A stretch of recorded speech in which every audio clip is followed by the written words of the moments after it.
ಭಾರತವನ್ನು ಏನಪ್ಪ ಅಂದ್ರೆ ನಮ್ಮ ಮಾರ್ಕೆಟ್ ಅಷ್ಟ ನಾವು ಒಂದು ರೀತಿ ಗುಲಾಬಿ ರೀತಿಯಲ್ಲಿ ನಮ್ಮನ್ನು ನೋಡ್ಕೊಂಡ್ರು ಏನೋ.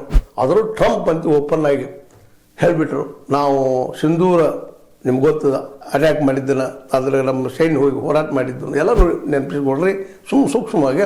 ಆ ಸಂದರ್ಭದಲ್ಲಿ ನಾನೇ ನಿಲ್ಲಿಸಿದ್ದು, ಪಾಕಿಸ್ತಾನ ಎಲ್ಲೋ ಅಣ್ವಸ್ತ್ರ ತಾಳೆ ಮಾಡೋದಿತ್ತು, ನಾನು ನಿಲ್ಲಿಸಿದ್ದು. ಇವತ್ತು ಅವರು ಅದನ್ನ ಹೇಳ್ತಾ ಇದ್ದಾರೆ.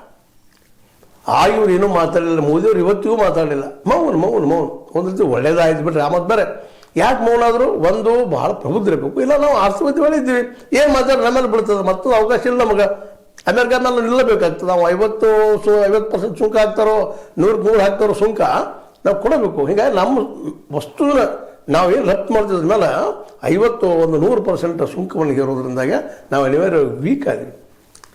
ಆ ಸಂದರ್ಭದಲ್ಲಿ ಮೌನ ವಹಿಸುವಂಥ ಪ್ರಸಂಗ ಬಂತು. ತಿಳಿದಂಥವ್ರು ಇನ್ನಷ್ಟು ಜೋರು ನಮ್ಮ ಅಟ್ಯಾಕ್ ಮಾಡೋಕ್ಕಿತ್ತು. ಒಂದು ರೀತಿಯಿಂದ ಟ್ರಂಪ್ ಇದ್ದಂಥವ್ರು ನಮ್ಮನ್ನು ಶೋಷಣೆ ಮಾಡುವಂಥದ್ದು, ನಾವು ಅಮೇರಿಕದ ಗುಲಾಮರು ಅನ್ನುವಂಥ ವರ್ತನೆ ಮಾಡಲಿಕ್ಕಾಯ್ತರು. ಇದೇ ಸಂದರ್ಭದಲ್ಲಿ ನಿಮ್ಮೆಲ್ಲ ಮಾಡ್ಕೊಂಡಿರೋದನ್ನು ನಾವು ಭಯೋತ್ಪಾದಕ ದೇಶ ಪಾಕಿಸ್ತಾನ ಕೇಳಿಕೋದಾಗ ಯಾವ ದೇಶ ನಮಗೆ ಬೆಂಬಲಿಸಲಿಲ್ಲ ಅನ್ನೋದು ಕೊನೆಗೆ ಎಲ್ಲಿ ಬಂದೈತಪ್ಪ ಅಂದ್ರೆ ನಾವು ಭಯೋತ್ಪಾದಕರು ಅನ್ನುವಂಥ ಪರಿಸ್ಥಿತಿ ಬಂದಾಯಿತು. ಇವೆಲ್ಲ ಐತಿಹಾಸಿಕ ಸತ್ಯಗಳು ಇವೆಲ್ಲ ನಡೆದಿದ್ದು. ಮುಂದೆ ನೆರೆಹೊರೆ ರಾಷ್ಟ್ರಗಳು ಸಹಿತ ನಮ್ಮನ್ನು ದೂರ ಸರಿದು ಹೋಗ್ಬಿಟ್ರು.